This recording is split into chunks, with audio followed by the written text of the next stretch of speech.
Welcome. You wouldn't mind pulling that down a little, thanks. They're both on, yeah.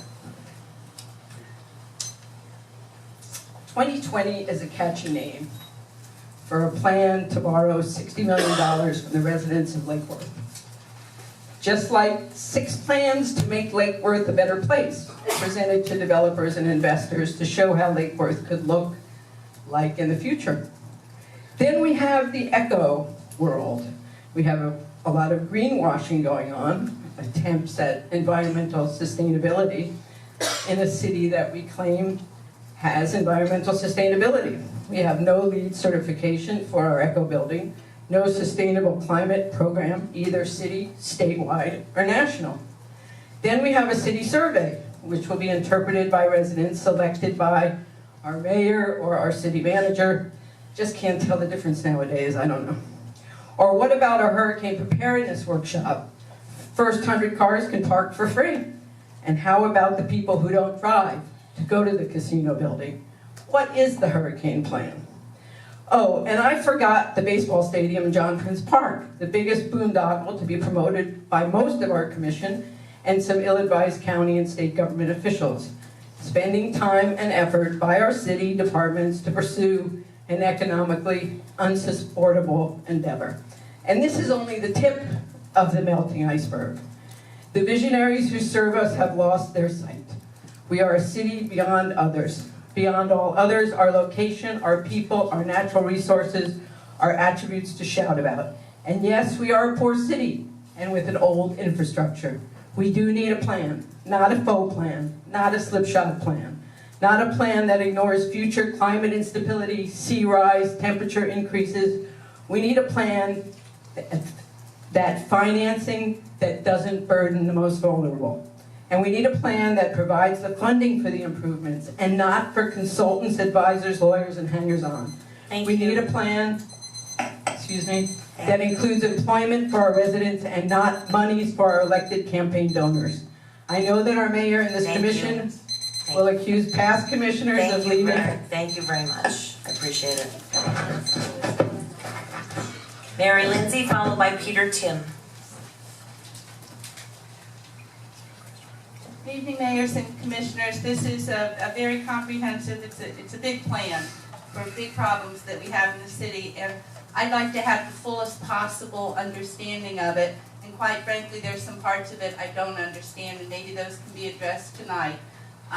It's the financial end that I have the questions about. What we're talking about is a general obligation bond that has to be approved by the voters, and I guess what I'd like to hear is about maybe some of the other options for financing that either weren't considered or aren't being considered at this time. And I'm talking about revenue bonds and or assessments, and what part those funding options might play in the future, and how likely that could be. If this fails at the polls, do we have a plan B? That's my question. Thank you. Thank you. Peter Tim, followed by John Rinaldi.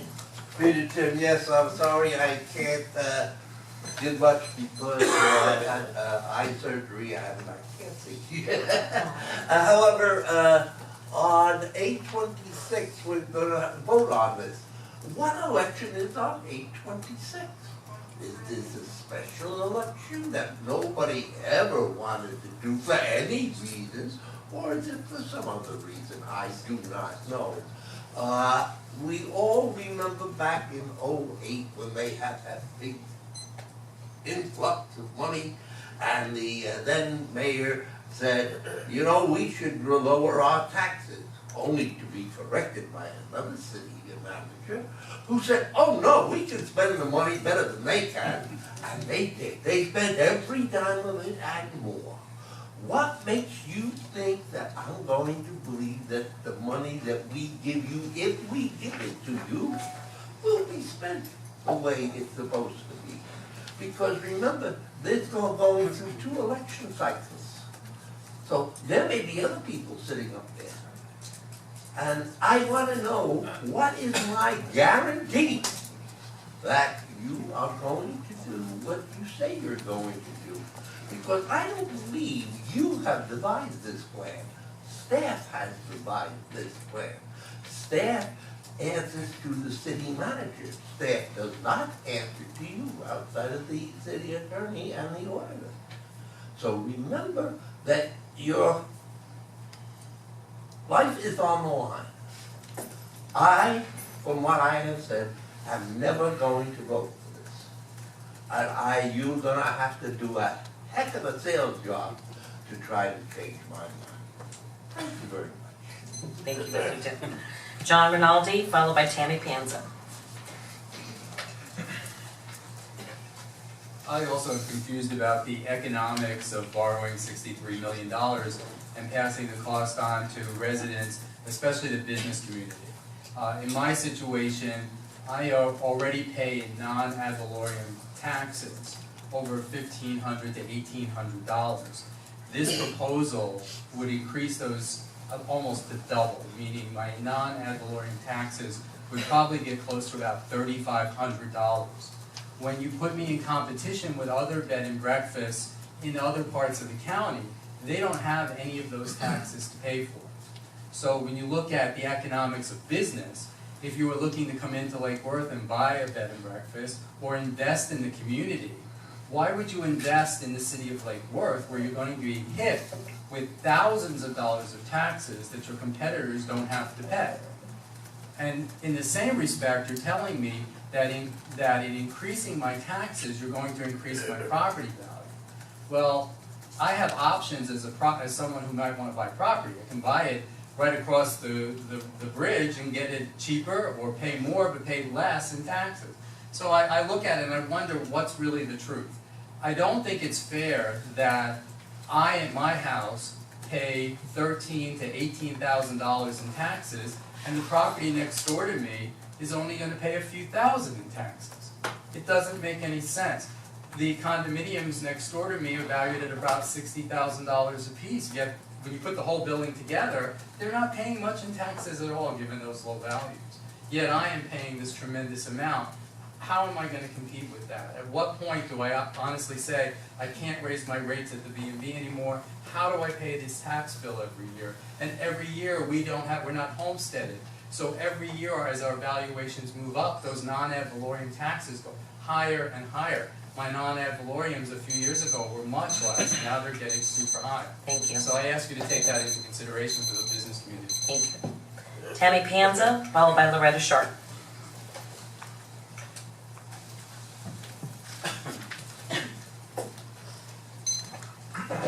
Hi there, Tammy Panza, 116 North Hill.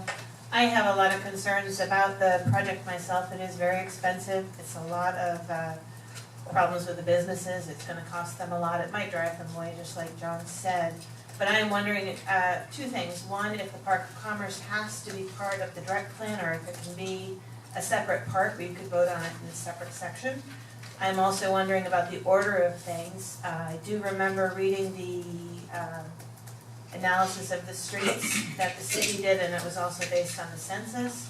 And it actually said parts of the city east of Dixie and Federal were the most in need. And I really feel that we're not paying enough attention to the areas west of Dixie. And I believe that we should start west of Dixie, raise those house values so they could become part of the payback plan, so to speak. I also believe that the value of the house should be a part of the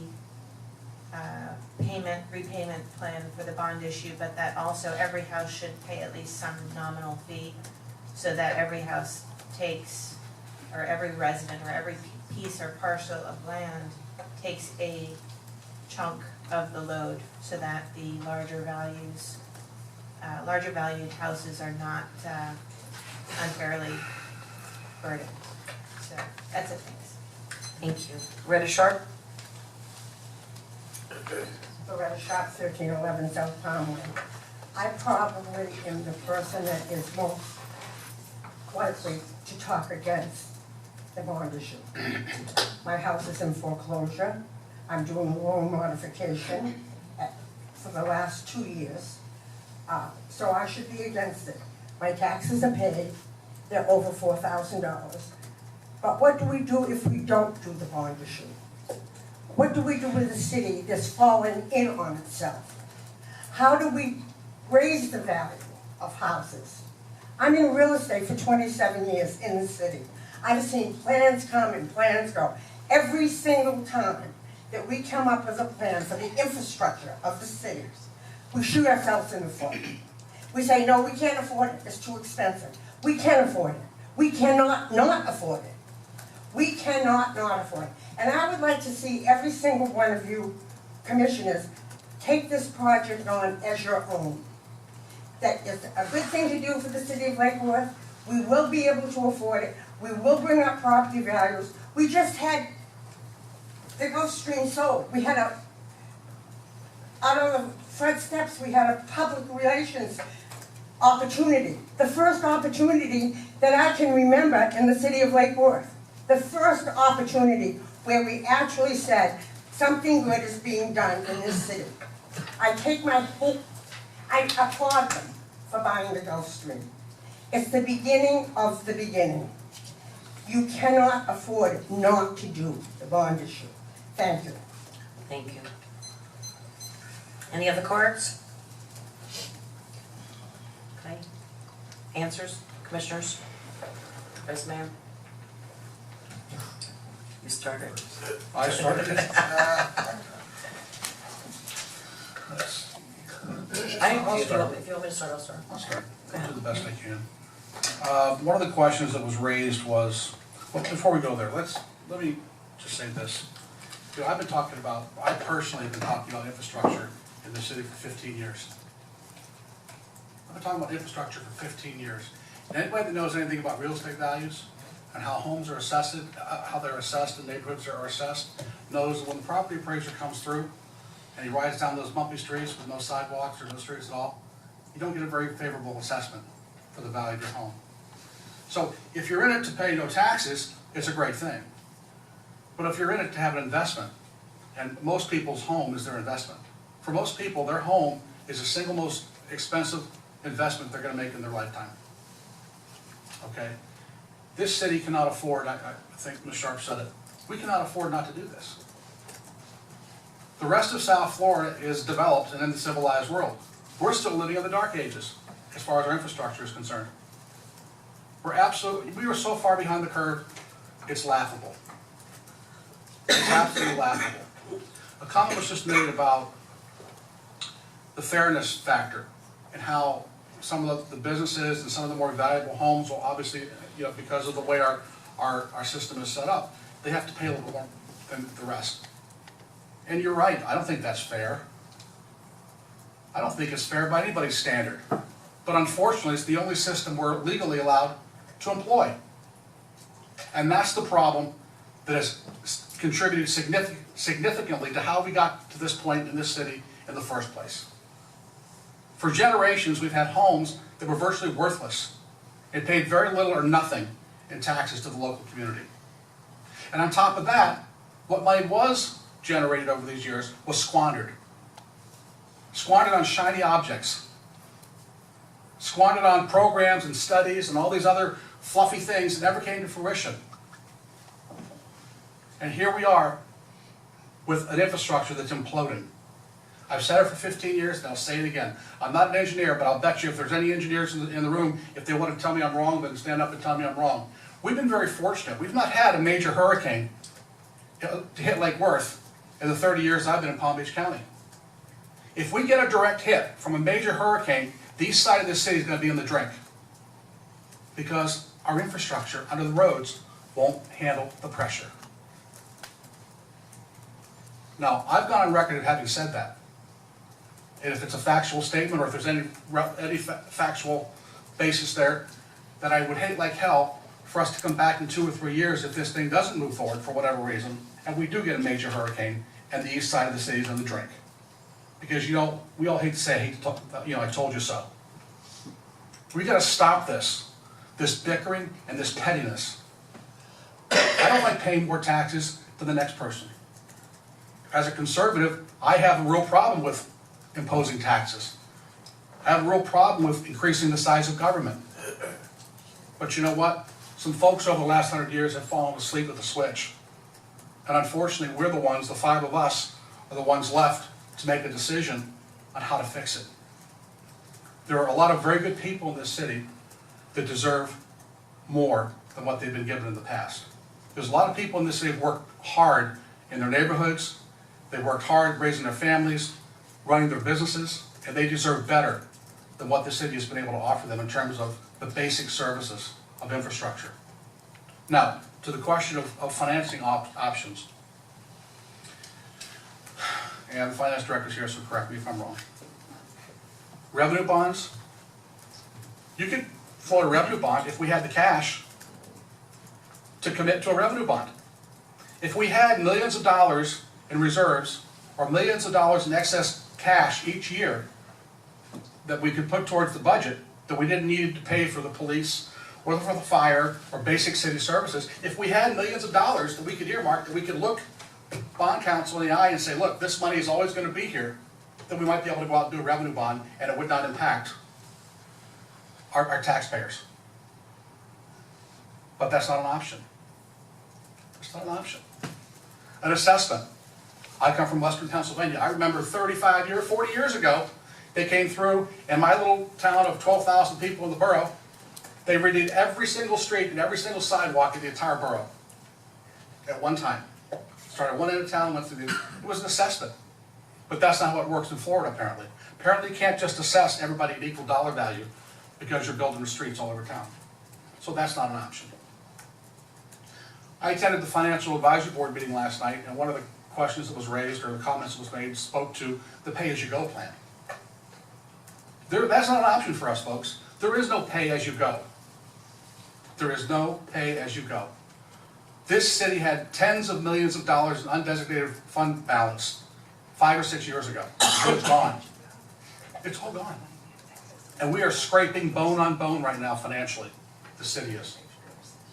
If these roads are going to happen, if the infrastructure plan is going to happen, whether it's $60 million, $20 million, or whatever the dollar value is, we're going to have to do it through some sort of a general obligation bond. As far as an assessment, well, I'm sorry, I just spoke to the assessment. Mr. Tim, to your point about guaranteeing how the money's going to be spent, concept of bond covenants should come first to your mind. You know just as well as anybody else that when you go out and borrow money through a bond, there are certain bond covenants that have to be met, and those bond covenants are monitored. They're very well, there's a lot of oversight that goes into that.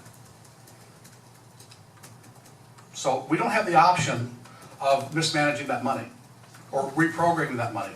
We can't say we're going to borrow X amount of dollars for roads and then get halfway through it and say, well, you know what, we changed our politics, our philosophy changed, we're going to put a park in. We can't do that. If the money is borrowed to build streets and sidewalks, the money will be used to build streets and sidewalks. Okay? The real question here is, the real issue here is, yes, unfortunately, as one of the cruel realities of life is, those who are a little bit more successful and have done a little bit better in their lives are oftentimes called on to do a little bit more. And that is not fair sometimes. But when you have 30% or whatever the number is, 40% of the property in the city that aren't contributing to the local coffers, what are we supposed to do? What are we supposed to do?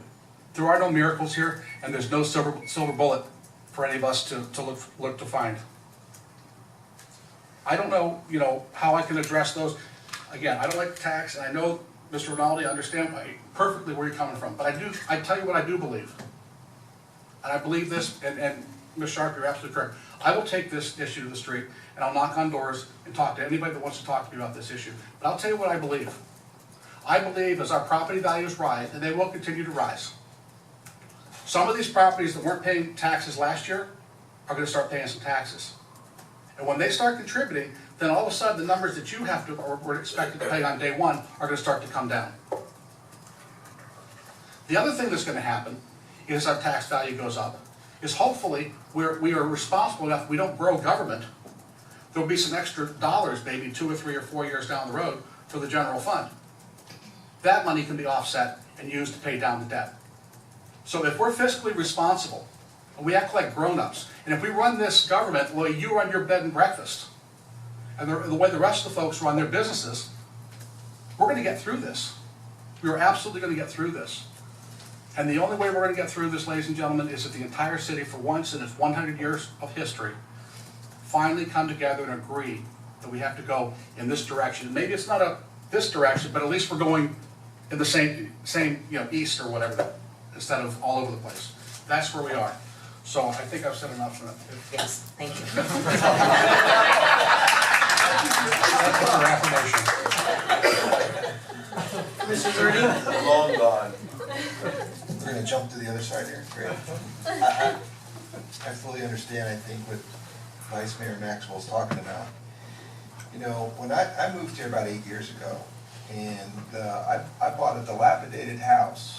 There's no, sorry, you can go on the record, you can see it's $302,500 for an uninhabitable structure.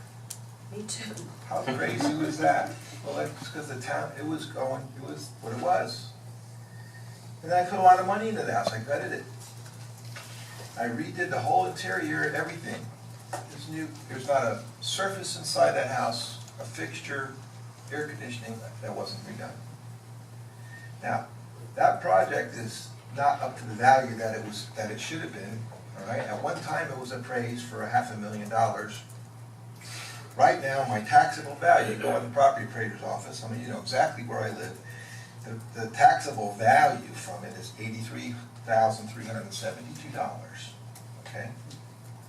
Wow. So I guess I'm gonna be able to, I'll gladly pay a couple of burgers, okay, to see something like this happen. But I'll tell you what, when a lot of you had your property values that were doing pretty well in the 5 or 6 or 7 years ago, I don't remember hearing people complain like, yeah, it was a lot of taxes, but we're probably paying about half now of what we were paying before. And we can't go up but 3% a year if you homesteaded. You can't. We'll never catch up. So what else are we doing? We have to drive the property perception and pride in our city to a level that people come in, and they're coming in and purchasing. They're buying. They're investing. Happened today. It's going to happen more. There's other things coming. Those folks are buying houses. Talk to some of the real estate folks in town. There's things selling. Talk to our planning and sustainability director. Things are coming in. We've had people come to some of our planning development meetings. We used to maybe have one. What was the last time? 6 and more. So what do you think's happening here? There's some inertia that's occurring. I disagree that we're not going in the drink if it's a hurricane. I lived here for 50 years, okay? I saw where it was way worse than that. All right? We're not going in the drink. Okay. Okay? However, we do have the drainage issues because even for environmental systems over here, if we had someone that came in and put a lot of money into a building not far across the street here, and because of his intense interest and love of the city, the ability to really finance it later on and wrap that up just couldn't happen. And so that project never really got completed yet. If you want to point fingers at that, go ahead and point fingers at that. But there was a man that believed in this city, in that project. And I did too. And he still does. But as far as environmental go, what you name, bring up, tell us exactly what device, what technology can you come here to prevent sea level rise or protect us from that. In the Keys, when I was going down the Keys, all those projects are up on stilts, okay, but the roads are still lower, and hurricanes come in, they get in their spot, they huddle up, they have their hurricane parties, it goes away, water goes down, and if it's a little bit higher, and this is supposed to be a long range, and it's not happening tomorrow. But as far as environmental things that we can do, we're getting backflow devices that will be on our storm, but won't be able to back up as much. There's some wise things that we can do. Our LDRs are asking people to deal with their pervious and impervious areas so that we can percolate more water and handle it on site. Every bit of the water on that project across the street is captured and handled on site and percolated on site. It doesn't go into the storm drainage system and go out and contribute to that or our mangrove systems and all our intercoastal.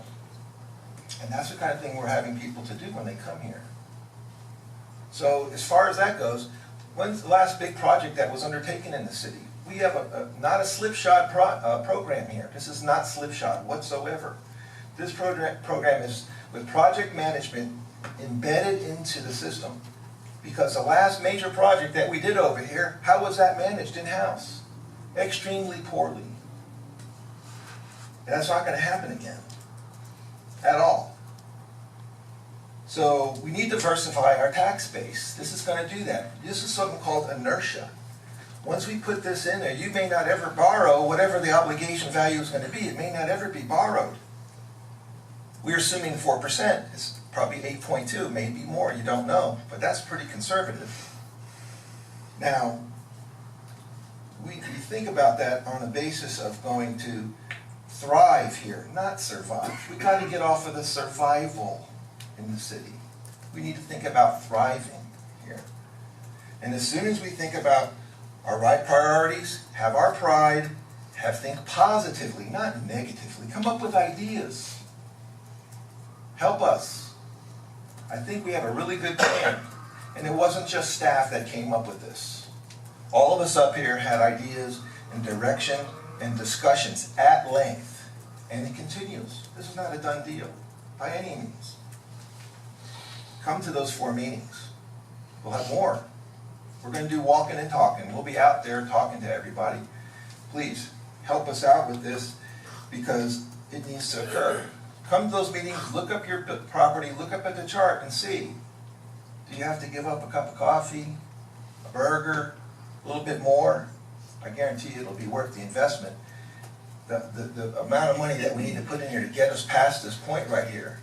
Like I said, I think, you know, we got to include the Park of Commerce. That's just sit over there not doing anything. It's a shame for those folks that came into that. So I think that it's the right time. I know we're in competition with other cities. But part of the reason that you might be able to realize a better rate that you can charge is because it's going to be a lot better around here. Everywhere around you, including the new Gulfstream Hotel that's going to be renovated. That's going to help it tremendous. Just closed today, Mr. Tim. 37. What's that? 37. It's no back and forth, please, guys. So, I don't think that the assessments, if you look at the map, it's not predominantly on the east side. Cammy, I think she left, but it's all over it. I think it's as fair as we possibly can with the investigations and analysis that staff has done. And it's not just which way is this looking. This was done in a very analytical and technologically proper way to do this. And we are going to try to run the city more like a business, like it should be in everybody's best interest. So I hope we get some more feedback from you. We want that. And we're going to do the best we can up here. And I think as a city we can make a really good decision here. One way or another, eat something